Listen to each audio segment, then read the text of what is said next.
In the last episode, we built up a farming village in the land surrounding our starter base. Now I have access to unlimited food and our kingdom is being fed. But there's still one big issue. I spent way too much time running back and forth to drop off materials, pick more up, and repair my used tools. It's been nearly 500 days in this world and I still don't have an elytra or shulker boxes, which is some kind of a hardcore Minecraft cardinal sin. Yeah, it is now almost day 450. And I have yet to beat the Ender Dragon, which is a lot to be said considering how much else we've done in this world. It's a little bit crazy that we have yet to actually beat the game. But that changes today. Now see, I've been collecting Ender Pearls this entire time, so we really shouldn't need to go out and get any more than we have. 15 is probably enough, and I think we have plenty of blaze rods. So 15 Eyes of Ender, that should be more than enough. And I definitely want my bow, I think. Ooh, water bucket would be clutch. Now, I could bring a pumpkin just in case I accidentally end up staring at an Enderman, but I don't think that's going to be an issue, really. This might be all that we need. I do need to fill up my water buckets, but other than that, I think we might actually be okay to go and find this thing. Now, we're out here kind of in the middle of nowhere. I'm really hoping that this thing isn't too far away. Okay, off in this direction. Now, I think it's been a few years since I've beat the vanilla Ender Dragon, and if I remember things correctly, this shouldn't be that hard of a task for us. It is hardcore Minecraft, so we do have a bit more to be worried about, but the game itself hasn't changed the end boss fight since basically the second update. So I mean, really, this should not be hard for us. We have really good weapons and armor. We have basically everything that we could need to survive this fight, and I really don't think it's going to be that big of an issue. And I mean, come on, other hardcore series, they have this done in like the first 10 days, so I'm sure we can... Oh, backwards, what? I'm sure we can manage. Is it under this hill somewhere? Oh, ancient willow tree, what do you say?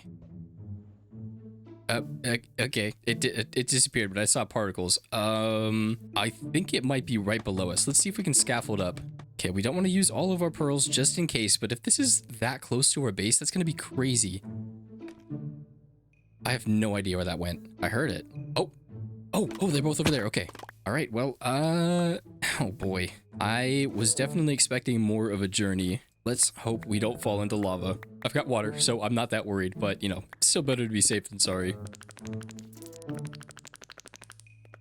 I cannot believe this has been under us the whole time.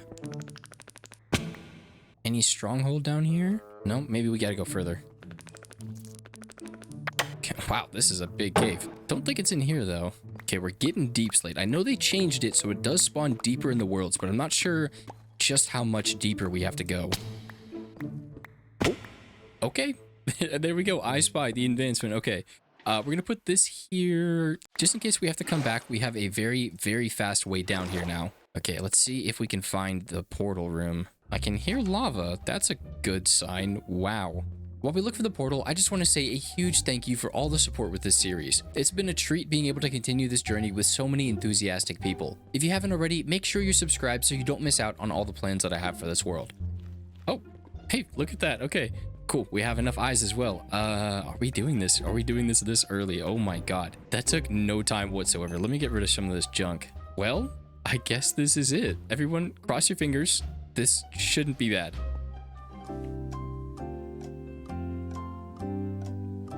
Definitely freaked out there for a second. Oh, okay, here we are. Oh my god, look at this place with shaders on. Oh.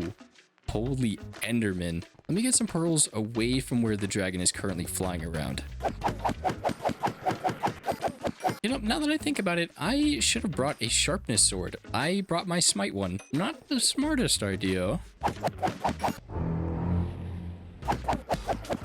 13. That has to be enough. The biggest challenge is going to be if I get knocked up in the air. I have to either hit a bucket clutch or hit an ender pearl super early on. And I don't really trust myself to do either of those things, but we have to. We have to survive. I have so many more plans for this world. Just the caged ones now. Okay. All right, that was the last one. Damn, I'm bad at this. Where are my crits? Ooh, that's what I'm talking about. Okay. As long as we get the pearl off, we should be fine. But we can't let ourselves get hit too much. Made one. I have no idea why my crits are not landing. Couple more hits. Huh? No. This guy's good. Come on. All right, we got to finish her off with the sword. There we go. Free the end. Whoa. Whoa. That was so cool. All right. That's it. Now we can go get ourselves an elytra. Oh, did you really have to do that, game? Did you really have to? This is the time. We're going to crank up our render distance. We're going to see if we can spot anything. We're going to try and... Oh, okay. End city, no ship, though. I will still take that because I do need shulker boxes. God, this is so surreal. Oh, look, we got a double one. Perfect. Oh, there's our ship. Okay, we don't even have to worry about it. There's an end gateway right there. We could just leave if we wanted to, which we might actually do. I think I forgot to bring enchanted books for the elytra.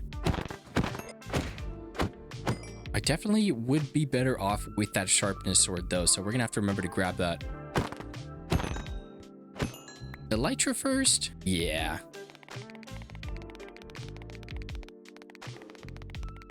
Oh, no. All right, precision. Nope, nope, nope, nope, nope, nope. Precision. Okay, okay. Nailed it. Oh, I feel so much better now. And we can make our first shulker box. Oh, how I've missed you. Oh, and we can't forget the dragon head. Yeah, baby. Forgot how annoying these things are to fight.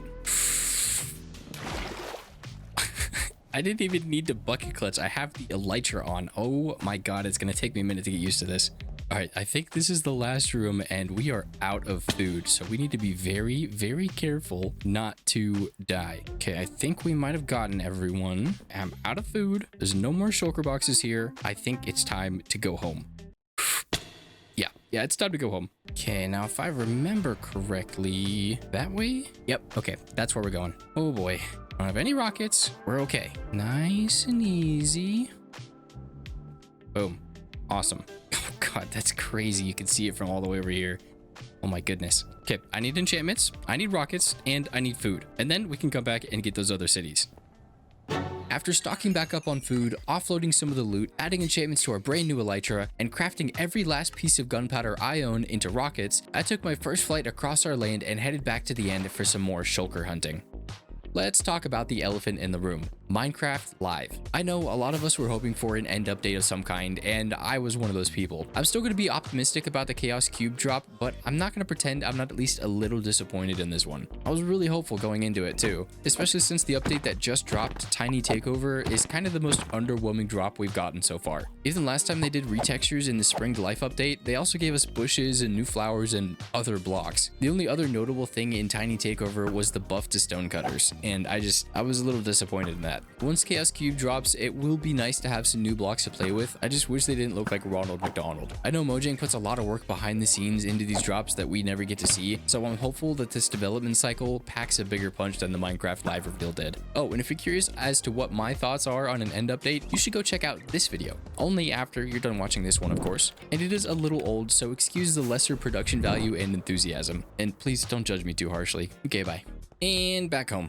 This is pretty much all of our storage problems solved. In total, we got a little over 3 stacks of shulker shells, which is going to be plenty of boxes for the time being. Now, I think I want to make an XP farm. You see, one of the issues that I ran into while I was doing all that terraforming is that the villagers don't have enough XP when I have more than 1 or 2 tools to repair. And I think since we've just opened up the end, a pretty good solution to that would be to build an Enderman XP farm. And I've never built one before, so it'll be double fun. But I can't just build a farm and leave it in the end. I've got to do something special with it, and I've been mocking out a design in the creative world for the past couple weeks now, and I think I've finally nailed down something that I'm actually really happy with. There's just one problem. There's so many resources that I need to collect that I don't have. And I could very easily go and brute force them, but they're going to be made a lot easier if we just build a couple of farms. So that's what we're going to do. Now, if I want to keep this hardcore world from getting a little bit too overpowered and a little bit too boring, the farms that we're going to build today are going to be very temporary. You see, I do have an idea for builds for each of these farms that we're about to build today, but that's not the main farm that I want to focus on. So we're going to build temporary ones, and then eventually we're going to come back and we're going to cover them with better builds. We're going to move them to different places. So right now they're going to feel a little bit out of place, but if I want to keep myself interested in making farms in the future, these definitely have to be on the temporary side. These are not going to be permanent.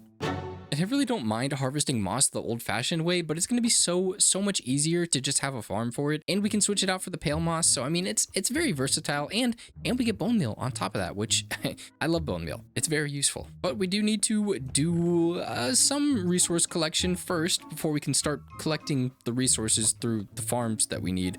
Because I also need a lot of redstone, and this is not a lot of redstone. I mean, it's a lot of redstone blocks, but we need components. Yeah. Before I get carried away prepping for this moss farm, I decided to take a few minutes to organize all of our loot from the end cities. I really hope that these 3 stacks of shells will be enough to last us a while in this world. With the goodies now sorted, I moved on to gathering what I needed for the moss farm. I'm one of those people that likes to put my redstone onto smooth stone blocks, so I threw a couple extra stacks into our furnace to smelt while we're gathering the rest. This will be the first farm of many today, so instead of just crafting up exactly what I need, I'm going to be making extras of basically everything. Extra pistons, comparators, torches, everything I could need to fill up a redstone toolbox. The farm we're building is designed by BasicRedstone, and it's a super simple single modular design that is nearly self-sustaining. And as a moss enthusiast myself, I love that we're about to have all the moss we could want with a flick of a switch. There's a problem. This ship needs a hyperdrive. We don't have that part. Yeah, right here, these are supposed to be sticky pistons, and well, I have 3. This is not enough. So we're gonna find a trial chamber. Actually, not find one. I already know where one is. Okay, now I found this when I was digging out my beacon base, but I think I want to find a better way into it if we can. See, yeah, right here. Now we're looking for a trial chamber because they have the tendency to have slime spawners, and that's a lot simpler than looking for a slime chunk, and I don't feel like looking for a slime chunk right now. I also do not feel like trying to find a swamp. The only problem with betting on trial chambers is you're betting. There's no guarantee that any of these spawners are going to be the one that I need, but it'll be a fun side quest. After making it most of the way through the chamber with no luck whatsoever, I decided instead to see if we could get lucky with the ominous version of the trials instead. You see, they have this unique mechanic that will spawn different potions or wind charges, arrows, basically something that will either buff you or help add to the chaos while you're fighting mobs. Ooh, yeah, so this is what I'm talking about, but yeah, that's strength, okay. Within this random pool of potions is oozing. Since I didn't find any slime spawners, doing the whole chamber again, but ominous, was my next best bet. All right. Ooh, okay, that's kind of good. We can at least try our luck with the rest of the chamber. So I went and re-cleared every spawner up until the very last. Oh my god, okay. Oozing. Are you oozing? I think you'll have particles. Did you just walk through it? Oh, please tell me I didn't just waste it. Yeah, there's no way it's gonna trigger on me because I have to die and I'm not doing that. I think it might have been part of that skelly spawner that I just took out fast. No, okay. Fortunately though, during my time in the chambers, I did remember that we have in fact already established a portal to a mangrove swamp. And as luck would have it, our mangrove swamp leads directly into a regular swamp with lots of slime and pretty flowers. With that now working, With that now working, I needed to stay in the area to give it some time to run. So in the meantime, I organized some of our overflowing chests into shulkers to make more room. And once night fell, I went out to hunt some creepers. I've already used all my spare gunpowder for rockets, and I do not want to run out while I'm building over the void later. And just like that, we filled 3 shulkers with the first of many materials for today's project. All this for a simple little XP farm. I need to figure out what materials I have on hand and which ones I need to go and gather. So after a few minutes of rummaging through all my stuff, crafting things, making lists, I got a plan together. Since we got all the moss we need, I swapped the farm to pale moss and let that run a minute. Then it was off to the pale oak biome just north of our base. I'm not against gathering the pale moss from this area, but like the regular moss, we just need so much of it that I cannot be bothered to waste all that time collecting it by hand. I will, however, gladly continue the slow deforestation of this pale oak biome. Back at home, I started shearing our sheep, scrounging up some more materials together, crafting, trading, lag busting, trading, crafting, stripping, and having such a wonderful time. I've hit a wall. I need a lot more deep slate, and that was pretty much all I had to spare. The bigger problem is that I've left my beacon in the nether, and I'm not exactly sure where it is. I know it's near a basalt delta somewhere. No? Here? Whew. I had to go and watch some old footage to see where I'd left it. I would have been very upset if I lost you. Setting the beacon back in its rightful place, I collected the 2 shulkers of deep slate that I needed, and got to crafting it down into all its little bits. Now I was on the hunt for 2 items, diorite and andesite. Thankfully, I found a surface cave that led me straight to both, and I didn't need a lot of either. Next up, I crafted and hydrated a couple stacks of red concrete that we'll be using for later on. Then it was off to the desert for a hefty chunk of sandstone. By this point, my pickaxe has received a beating, and going through a full round of trading with my toolsmiths and my librarians, I still didn't get enough XP to fully repair my pick. Now imagine having to repair all of my tools. Yet another reason I want to set this farm up. Our XP needs have grown exponentially in just a few episodes, and I've got even crazier plans ahead. I set up the sandstone to start smelting down and headed back out for more materials. This time, we're headed back to the mangrove swamp for, you guessed it, more mud. And in our continued effort to slowly destroy the environment, I popped over to a nearby glacier and started ripping it apart. Then flew across the world to a mesa and carved out a small chunk of terracotta. Finally, I set out one last time in search of one of Minecraft's rarest materials, calcite. After demolishing a few veins, I had enough of destroying the environment and headed home. Taking a break from the traditional means of resource collection, it's time for another farm.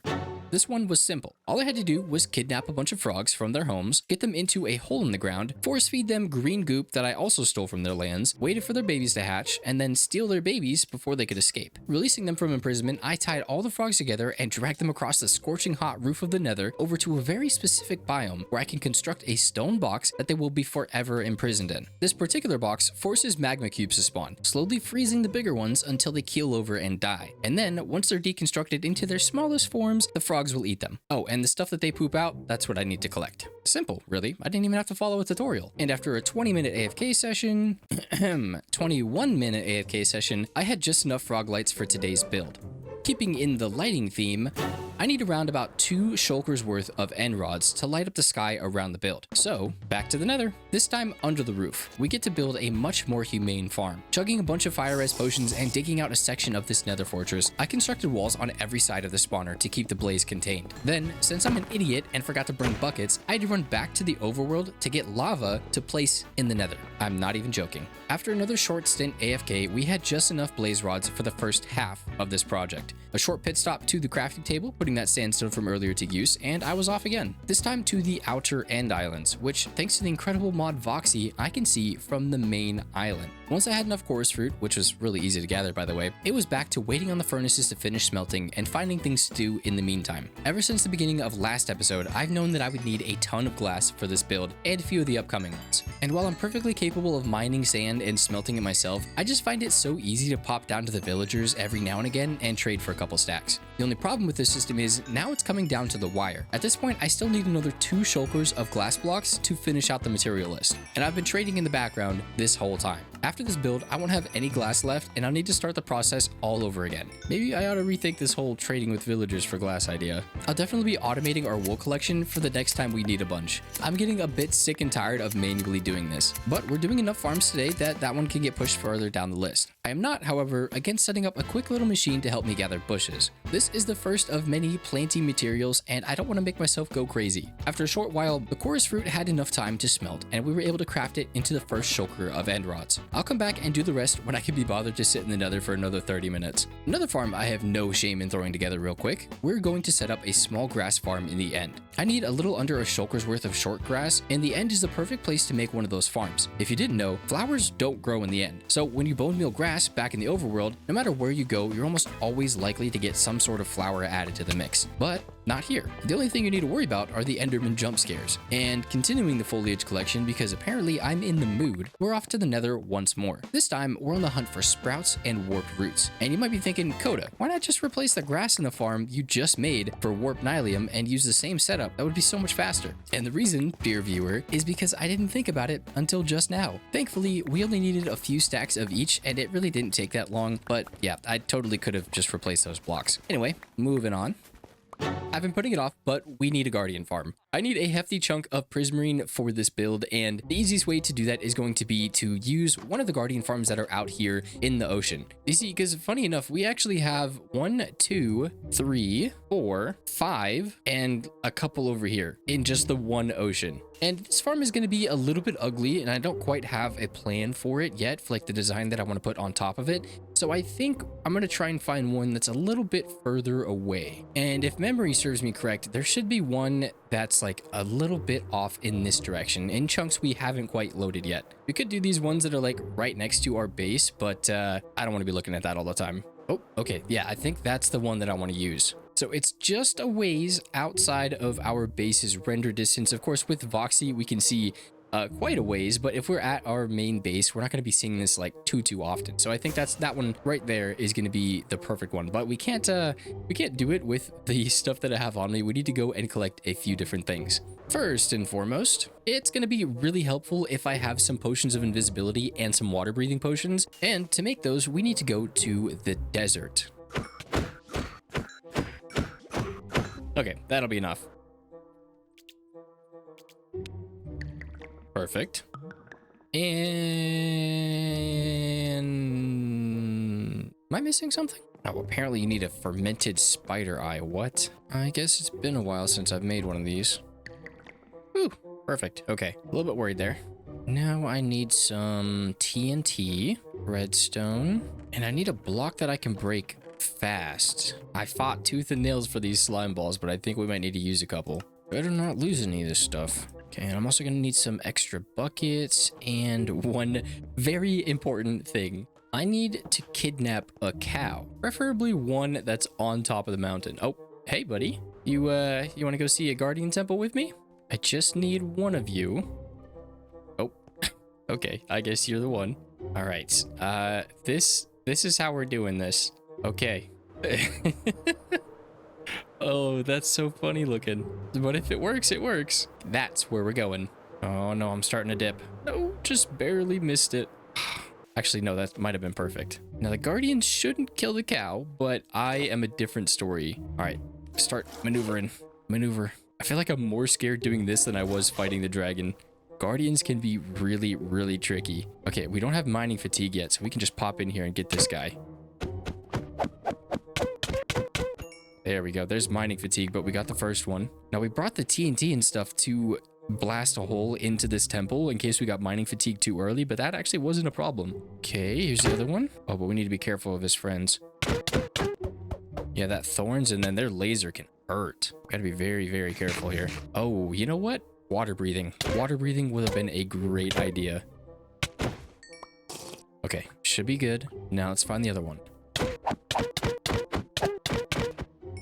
Piece of cake. I don't even know why I was worried. Oh, cool, sponges. All right, now I'm lost. Well, we've got a farm to build. The farm design we're using is very easy to construct, and we only need to go out and gather two things, obsidian and soul sand. With the end unlocked, there was no trouble setting up a beacon and tearing down a chunk of one of the pillars. And since I really didn't need that much, I was able to mine out a small area of soul sand right outside our nether portal. Building the farm itself took no time whatsoever. I think I may have used 2 invisibility potions and none of the water breathing. This will be my second time making this farm. I've used this design by ianxofour in one other world, and I'll likely keep using it because it's such a cool design. What I really like about it is how it manipulates the spawning of the guardians in a clever way that leaves a lot of extra space to design a cool build above it. No need to drain the temple and spawn proof a bunch of things. The only trouble is now I gotta figure out what to put above it. And after about 10 minutes, God, yeah, this thing is so good. But that wasn't quite long enough, so we're gonna give it till sunrise. That will do us. Finally, we've traded for all the glass that we need. And coincidentally, we've also just about gathered the remainder of the wool from our sheep. So with that, the XP farm we're building today was created by Big Booty 17, and it's a really smart design that relies on minimizing spawn space and distance the Endermen have to travel before getting killed. It's a little bit technical, but the tutorial is super easy to follow, and I highly recommend this if you want to give a unique design a go. This thing is actually so crazy. I can't see anything past the particles, but if we put this periodic attack on, we have to keep our cursor like right down the center so that we are triggering all those Endermen down there. But look at just how fast they are spawning in and how fast we are killing them. For being as small as it is, this farm is absolutely crazy. It puts out XP. We're over 100 levels right now and we are still gaining XP so fast. This guy right here, this is an endermite. This is to have the farm run automatically. I need to put like a little piston or something in here to block off the enderman from seeing him, because currently they are all mad at him and not me. If we started swinging away, it'll just trigger the farm and it'll work as normal. This is like our 3rd or 4th endermite. I wear thorns on my armor to protect myself better against the mobs, and endermite only have like 2 or 3 hits in them before they die, and they actually kind of pack a punch if you're not wearing any armor. So we've gone through quite a couple of them, but if I can see his name tag, he is named up there, but I don't know if it's gonna let me show you. Nope. Yep, perfect. Case in point. Well, he was named Eugene, and now Eugene is dead like the rest of them, but that's okay. I have 2 more Eugenes in the cannon.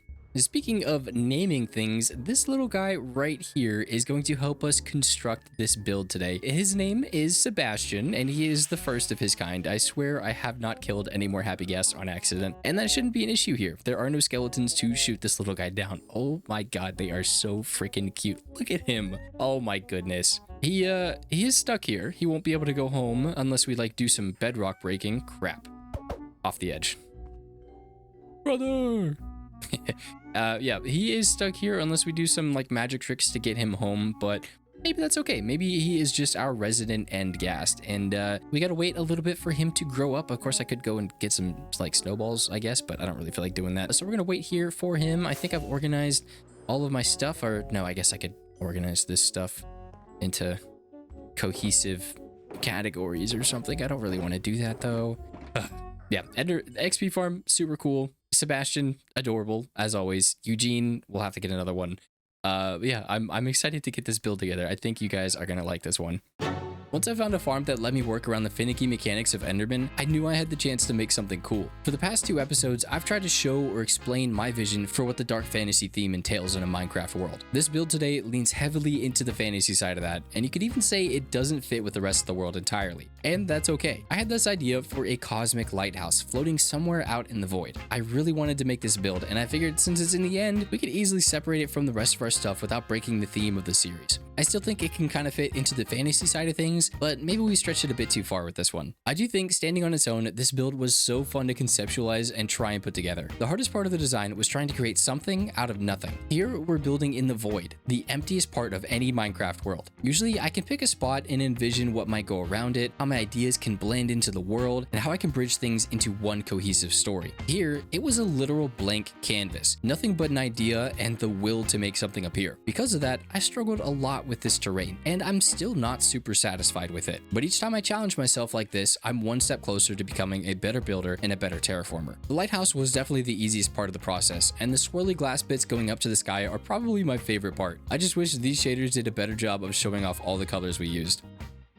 This is starting to come together so well. There are a couple things that I think it needs in order to kind of bring it home and make it feel like a finished build. For instance, we need like a bunch of lights and everything around here floating about in the void to help just kind of give it that atmosphere of super like spatial and cool out here. Then of course we also need to add in a bunch of grass and like foliage blocks that we collected earlier. We need to go through and just add a bit of life to this build, because right now it is pretty cool looking, but it is very much lonely out here, and it kind of looks out of place without more to kind of bring it all together. So we are going to work on doing that next. And this is stuff that I've added kind of like over time as I've sat with the design in a creative world. So this is like iteration number 4 or 5 of this design. I think it's finally in a spot where I'm very happy with it, but there's still a lot more work to be done to get it to that place. But right now, I mean, this is so cool, and I really hope that this will be something that we enjoy coming back to anytime that we need XP.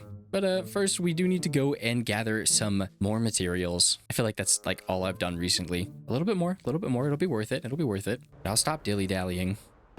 Now, I'm gonna be honest with you. The reason we need to go out and collect more materials is because I made it to this point in the design and still felt like there was something missing. So I went back to the drawing board and came to the conclusion that this island needed to feel more tropical. And what better way to do that than a massive palm trees? Only now, I need to go out and gather 3 shulkers of jungle leaves, even more azalea leaves, stripped spruce logs, composters, jungle wood, and the oh-so-fun mangrove wood. I really need to make a farm for that stuff if I'm going to keep using it as much as I am. Oh, and remember earlier how I said we had about half the end rods we needed? Now it's time to suck it up and get the other half. I wouldn't put this off so much if the blaze farm we made wasn't so incredibly slow. Getting 5 stacks of blaze rods takes around 30 minutes, though I will say running around and getting all the chorus plants makes up for it a little. With all the new materials gathered up, it was time to put them to work in our build. And sorry in advance for all the flashes in the end, I could not figure out a way to get them turned off. I started with the trunks of all the trees. These are comprised mainly of jungle wood, stripped spruce logs, spruce planks, and those composters I mentioned earlier. I think I ended up needing to craft 9 stacks of composters,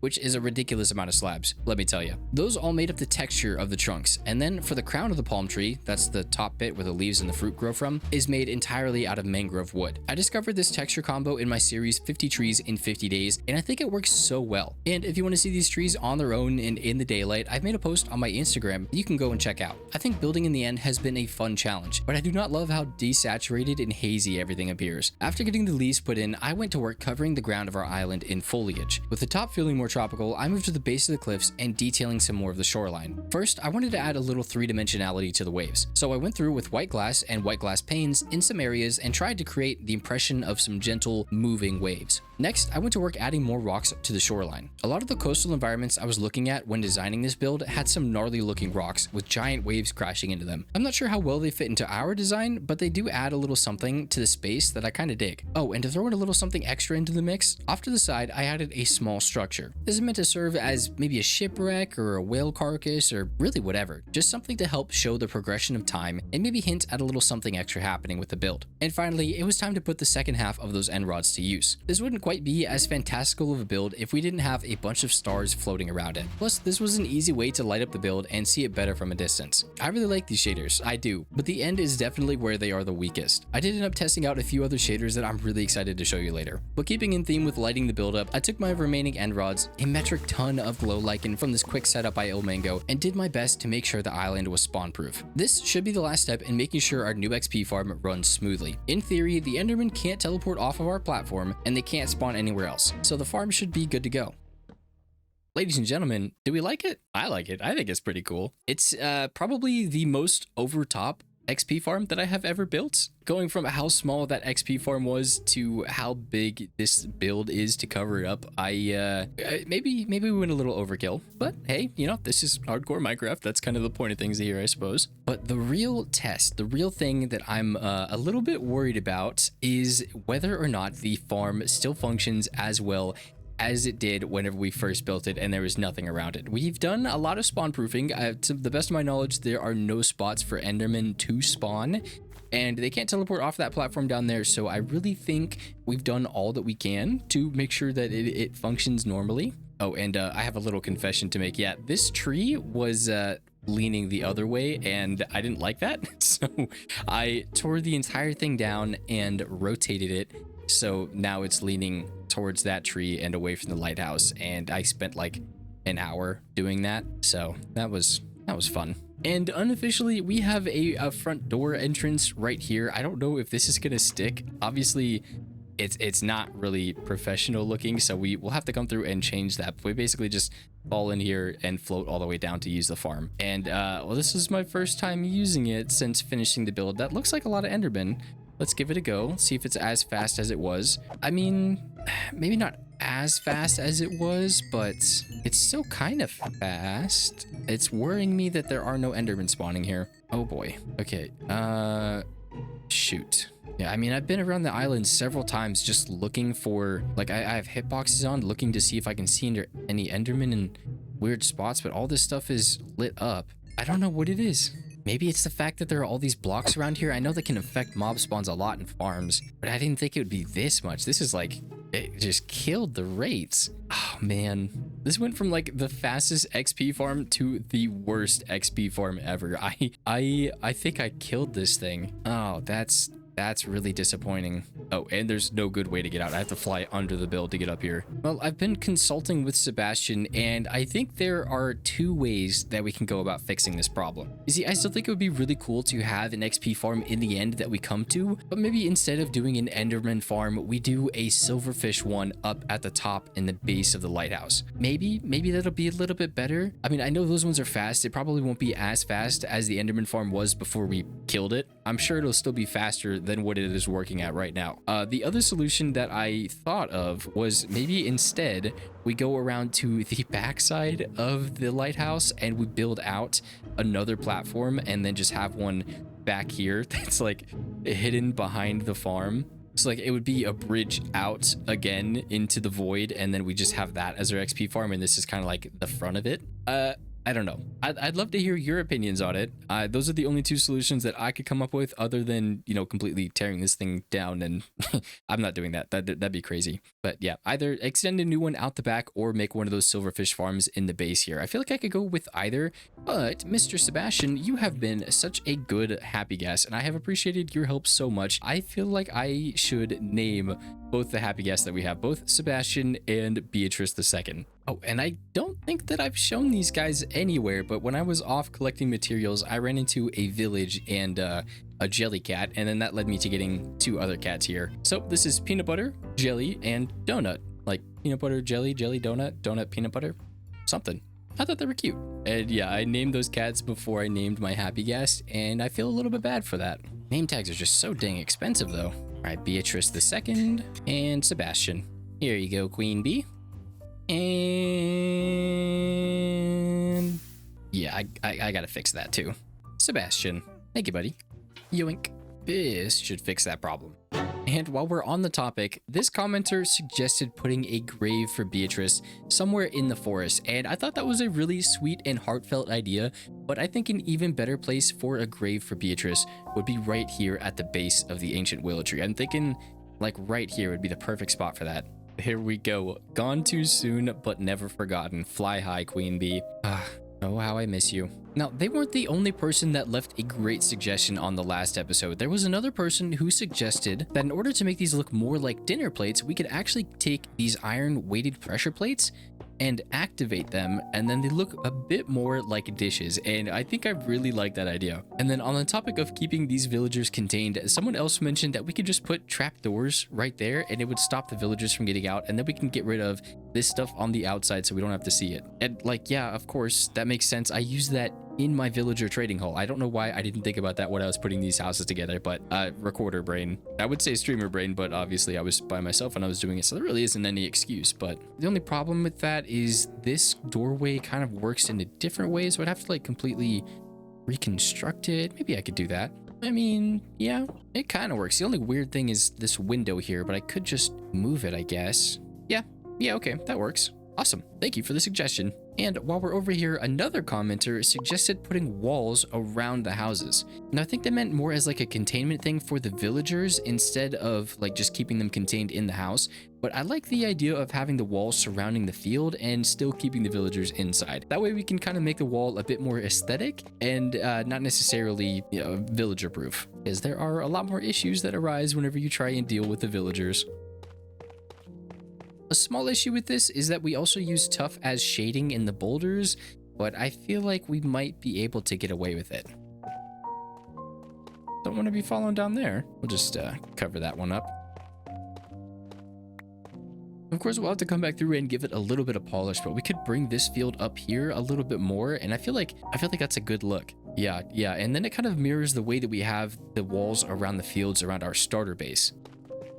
It's janky right now, but we'll come back through and make it look better later. I just kind of wanted to test out some of these ideas and let you guys know that I was actually listening and paying attention to them. Another cool thing is we can use the boulders as like the borders of the walls. It's like we come up directly to them, and then that kind of acts as like a natural border between everything. Oh yeah, I like that. I think this one needs to come out a little bit wider. Maybe we'll bring it in. I don't know. Maybe we'll fiddle with it, but I like this idea. I think this is a good way to kind of section off the maybe the wilder lands and the road and stuff like that, and you know, bits of the forest whenever we have the houses that are closer to there, and the actual like populated land. I like this one. And then speaking of the forest, there is one little thing that I want to test out. I saw this on Reddit and it kind of reminded me of some of the other suggestions that we were getting, and it's just so weird. Like you'll see it in a minute, but it's just such a weird idea that I have to give it a go before we start working on the rest of the forest. I want to see if this thing is going to actually work. But we're going to need a couple of boats and some extra leads.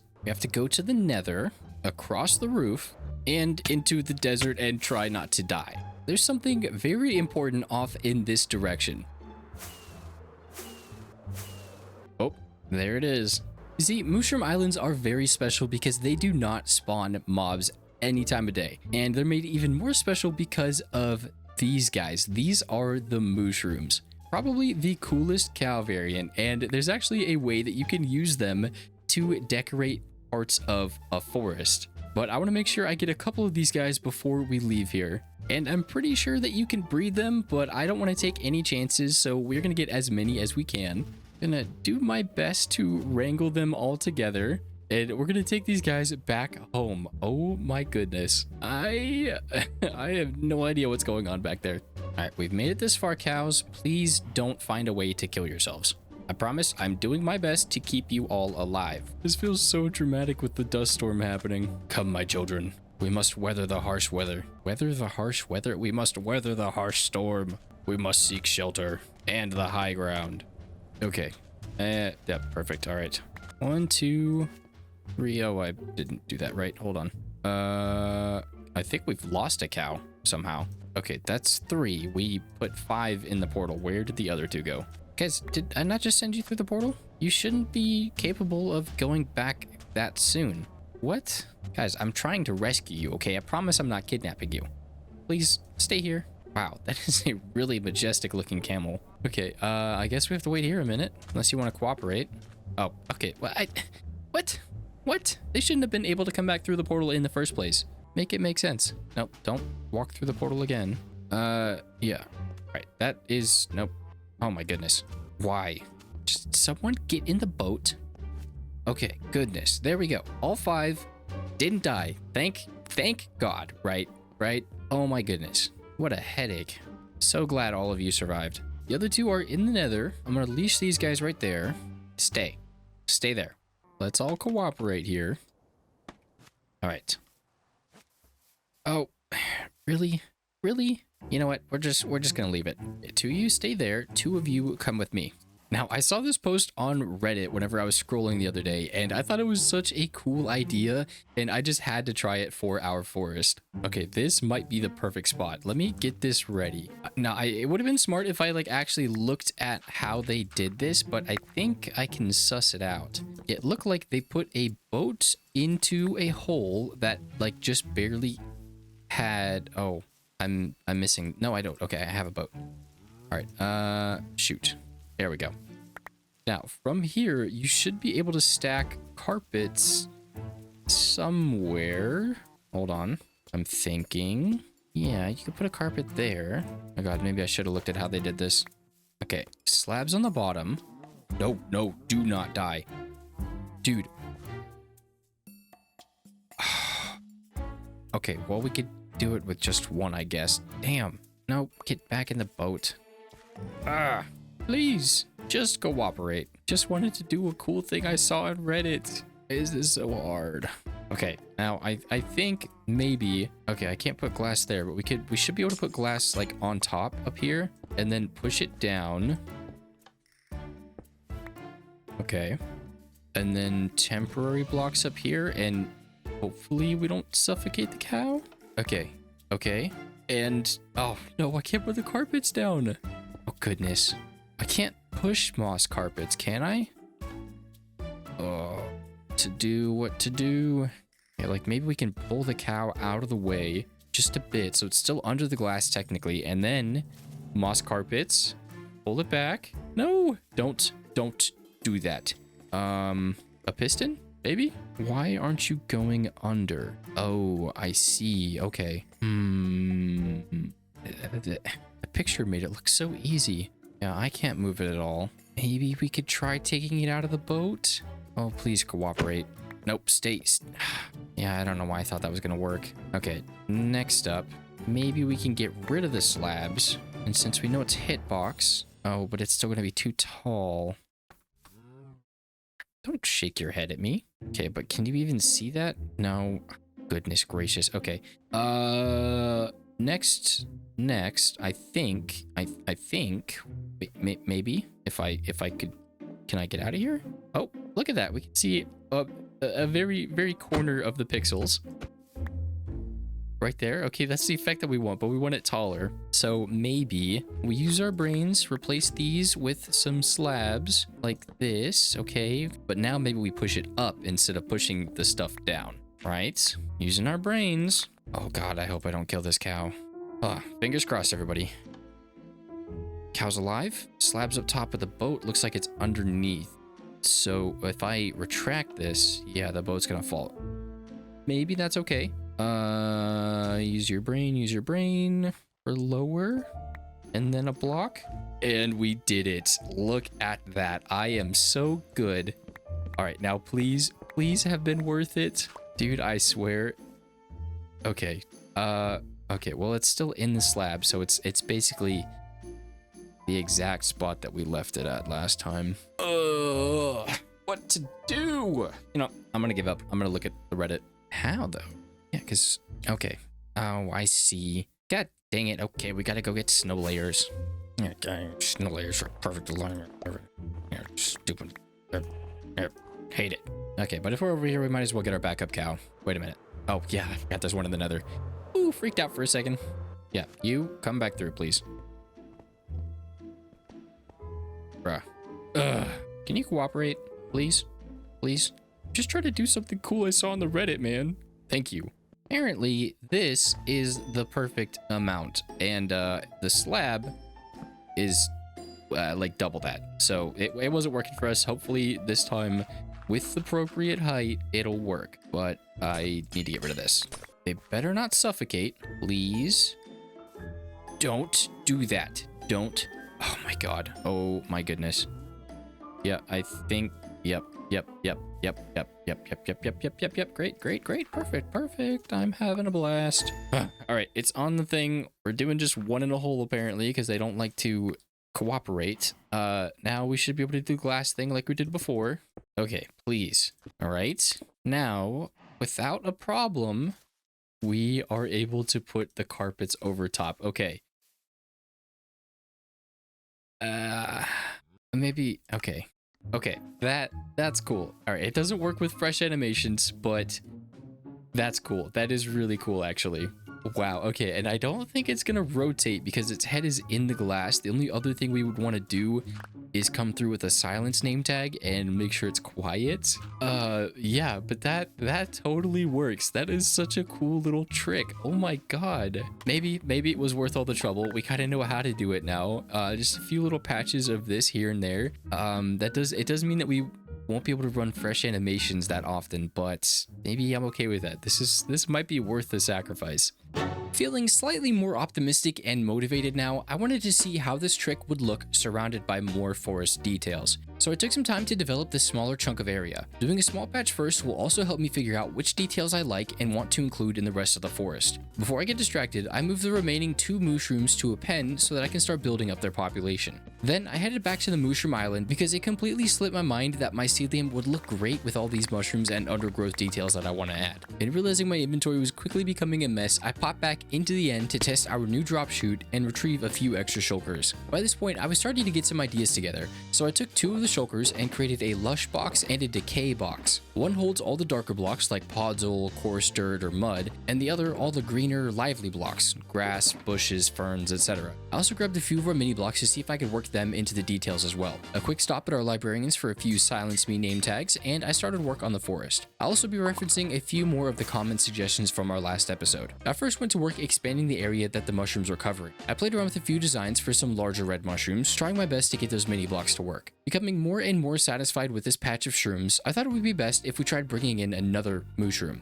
Now that I know what I'm doing, this process is actually really easy and I can't wait to add these all around the forest. Then I worked at expanding some of the undergrowth you commonly see in a forest. Since the undersides of trees don't get near as much sunlight, anything that tries to grow there doesn't succeed. And whatever is there also has to fight with the tree's roots for nutrients from the soil. Meaning the areas underneath the trees are great for adding more mushrooms and some of those darker blocks. And because of that, I decided to keep the brown mushrooms in the darker areas and the red ones more out in the open. Also in these more open spaces where sunlight is common, you'll see lots of overgrowth like taller grass, large and small bushes, ferns, or even patches of flowers, which I tried to include. In an effort to detail the path some, I also tried to blend some of the edge of the forest outward. Given how much detail has gone into this little chunk of the forest, I think this might be the extent of texturing that the path will receive. We could totally come through and be as detailed here as we are with the forest, but I think there's going to be too much going on if we did that. And then finally, another thing I wanted to add was some smaller boulders.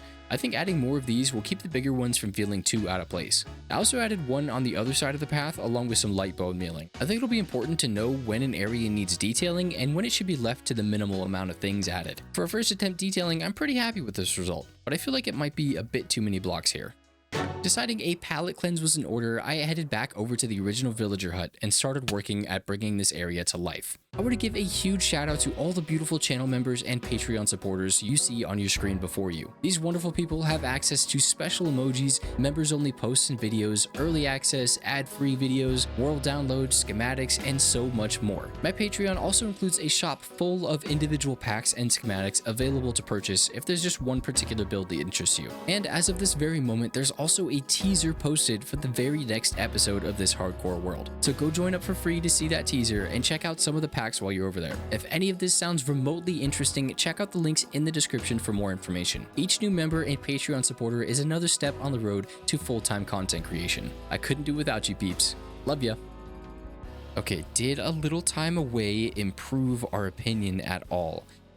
I do still think it's probably too many blocks. I'm not sure which ones to take away, but this is probably going to be the most detailed that any of these patches end up being. Again, we're going to take like sections like this and just dot them around. So it's not going to always be this many blocks. It's going to go between like all this detail and then some of these areas which are going to be more plain. We do still need to come through and texture both of these rocks that we added, but other than that, I feel like this area is probably a good baseline to follow for the rest of this forest, and something that we can start implementing slowly over the next couple of episodes. I don't want to do all of this at once because, I mean, this little patch here running back and forth took me like 90 minutes, something like that, maybe just an hour.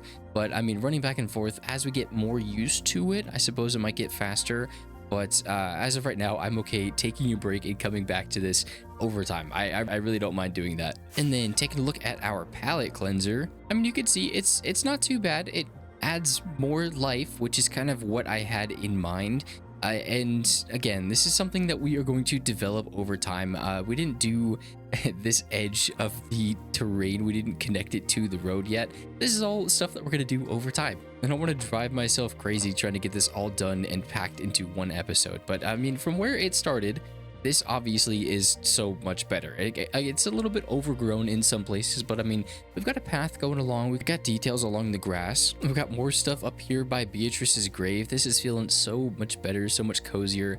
Absolutely love this space up here. The wall itself is all put together. The villagers can't get out. I mean, there's really not much more you can ask for from this space. And other than like detailing more of the ground and maybe taking away some of the grass and just adding in like patches of moss, maybe some more coarse dirt and podzol.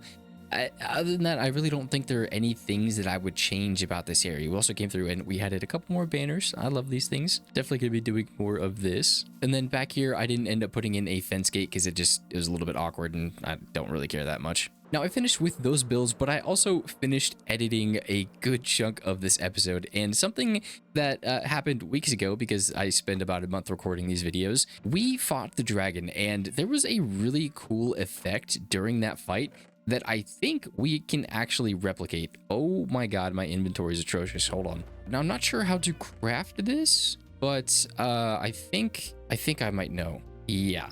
So during the fight, there were some really cool graphics that are added in this shader pack, and I think we can utilize them with these end crystal and this piece of obsidian. We can actually get the same effect in a very special spot in our build, and it's definitely grown on me. I do like this build. At the end of the day, I think it has grown on me, but there is just one thing that I think can make this perfect. I think if we came down to like this height, maybe let's do one more lower. Okay, now this can be potentially super dangerous. We just got to be careful not to punch it, but I think if we put this here, yeah, look at that. Hold on. Okay, from a distance. Oh yeah, that is the final piece. That is so cool. And with other shaders, oh my god. Yeah, these shaders are absolutely crazy. Wow. These shaders are called iteration, and I'm sure you've seen them on TikTok with like the black hole and stuff. But this is absolutely crazy to see this in person. I kind of wish it was on like the opposite side, but I couldn't figure out a way to move the black hole, so it's just kind of stuck where it is. Oh well, you know. Yeah, you can also kind of see more of the color like I was talking about, but I think honestly, I've tried like a bunch of different shaders, and this just looks better whenever there are no shaders on whatsoever. Look at all that color. It's very unfortunate that it doesn't look good in the end. All these different colors just kind of get washed out with the background. But without shaders, this thing is actually kind of cool. I wonder if I can land on this island here. Yeah, without shaders, you can see just how much color actually went into this build. And I mean, even the bottom bits, like the beachy areas, that kind of gets washed out with the shaders on. It's, you know, it's a lot more colorful than it appears, I promise. But I'm not all that upset that it kind of gets washed out. It still looks really, really cool. And again, don't forget to let me know which of the two solutions to fix this farm you are most interested in seeing. Either we do a silverfish XP farm in the center here, or we build another iteration of the farm out to the back. Honestly, I could go with either. I don't think it really matters that much. I still want to come to the end and have an XP farm in here that I have to travel to, and maybe there's a solution I haven't thought of, so just be sure to let me know. In total, we spent around about 100 days on this episode. I built probably the best XP farm in the end, only to immediately ruin it with the build that I put above it. But ever the optimist, I look forward to finding a clever solution to this problem. I really enjoyed the progress we made today, and I hope to see you all in the next episode. Ladies and gentlemen, people of all ages, I really appreciate you making it to this point in the video, and I hope you all have a wonderful day.